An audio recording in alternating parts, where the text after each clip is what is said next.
This screencast is on "'Tis Coy Mistress" by Andrew Marvel. We will read it and then we'll launch into our analysis of it. So, had we but whirled enough in time, this coyness lady were no crime. We would sit down and think which way to walk and pass our long love's day. Thou by the Indian Ganges side shouldst rubies find. I by the tide of Umber would complain. I would love you 10 years before the flood, and you should, if you please, refuse till the conversion of the Jews. My vegetable love should grow vaster than empires and more slow. 100 years should go to praise thine eyes and on thy forehead gaze, 200 to adore each breast, but 30,000 to the rest. An age at least to every part, and the last age should show your heart. For, lady, you deserve this state, nor would I love at a lower rate. But at my back I always hear Time's winged chariot hurrying near, and yonder all before us lie deserts of vast eternity. Thy beauty shall no more be found, nor in thy marble vault shall sound my echoing song. Then worms shall try that long preserved virginity, and your quaint honor turn to dust, and into ashes all my lust. The grave's a fine and private place, but none, I think, do there embrace. Now therefore, while the youthful hue sits on thy skin like morning dew, and while thy willing soul transpires at every pore with instant fires, now let us sport us while we may, and now, like amorous birds of prey, rather at once our time devour than languish in his slow chapped power. Let us roll all our strength and all our sweetness up into one ball, and tear our pleasures with rough strife thorough the iron gates of life. Thus, though we cannot make our sun stand still, yet we will make him run. Okay, so a couple of things. First person point of view.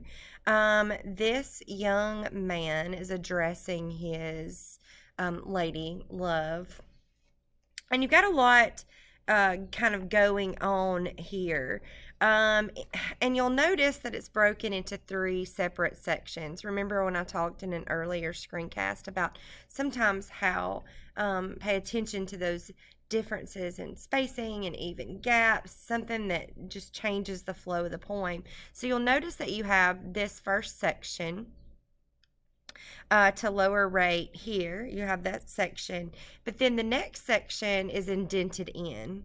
Remember we talked about that, the fact that if you have a change in your spacing or your punctuation, it could indicate a change, and that's definitely where the poem starts to change. So you have one section, one stanza here, you have another section that's indented in that indicates a change, and then a final section that also indicates a change in what's happening. So in this first stanza, this unnamed speaker is telling his mistress if they had more time in life, her coyness, her shyness, wouldn't be a crime.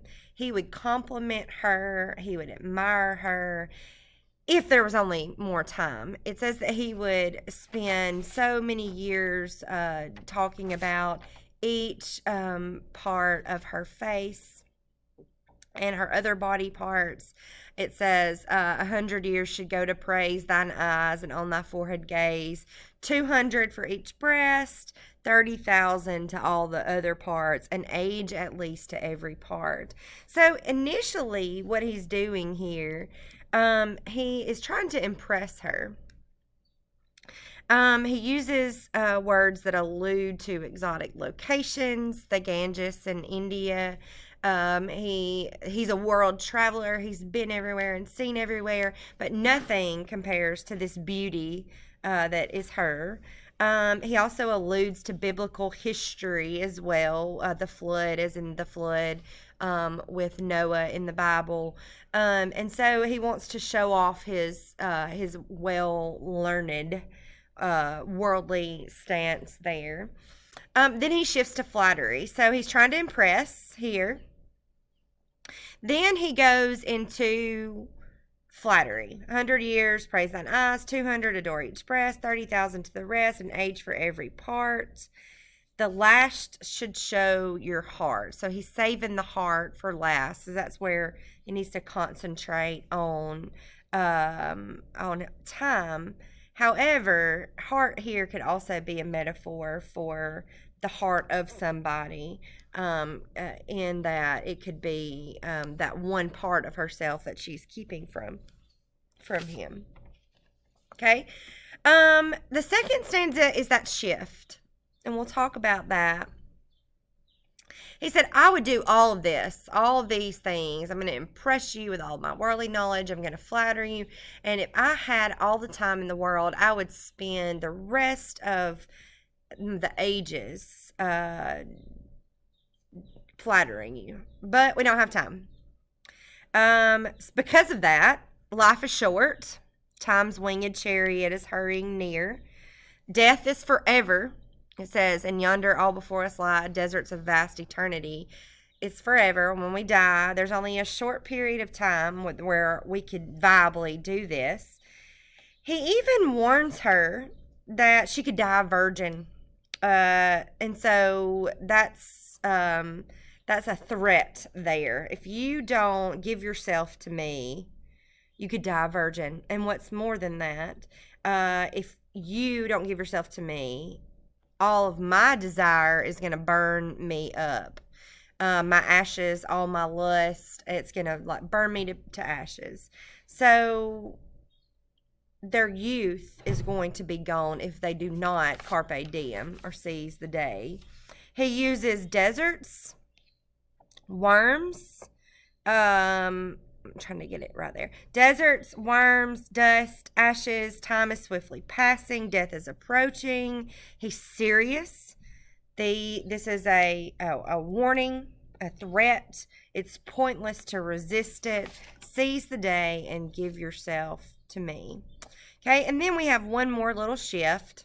Now that he's flattered her, now that he's scared her, he is shifting back to his playful language. Okay, he says, now therefore, while the youthful hue sits on thy morning skin like dew, I've told you what can happen to you, so I think you should give yourself to me. Okay, so while we're young, let's embrace the day. Let us sport us while we may. Let's give in to those desires so that you won't die a virgin. I won't have I won't be burned to dust in my lust over you. Time is the enemy of lovers here. Seize the day. So overall, he's saying, stop playing hard to get and accept my love. Give yourself to me. So one last time, first stanza is flattery and an attempt to impress. And then he shifts to the scare tactics because the language changes. The worms and I'm threatening you, my scare tactic. And then back to 3, back to her body, right? Now, therefore, while the youthful hue sits on thy morning skin like morning dew. He says, though we cannot make our sun stand still, we can't stop time. All these things I would be glad to give you if we had the time, yet we can make him run. Carpe diem, let's seize the day. So this speaker is obviously ruled more by his carnal desire, his desire to get this maiden to submit to him, than he is by actually true love. And we see that through the transitions of the poem. Everything he's doing is a tactic to achieve that mean. Let me impress you. Let me flatter you. Let me scare you. And if that doesn't work, let me go back to talking about your body. And, stop playing hard to get. You're going to die. You're going to die a virgin. It's time to give it up. And he presents this courtship, which sounds wonderful. Okay. They could travel the world together, all these wonderful things. However, he has one intent. His true nature is that stop playing hard to get. It's time to give in to your desire while you're young. Seize the day. So if I were to ask you how you could present his intent here. You have a lot of things that you can choose. His tone, his diction, the words that he uses, the tactics that he's using. There's some symbolism here in the story as well. Stillness, not going, not moving, not doing anything is bad, while motion is good. So he wants motion. He wants active. He wants her to make a decision, stop playing hard to get, accept his love. He's not interested in her love as a true love situation. He is just he's wanting her to give herself to him. Okay?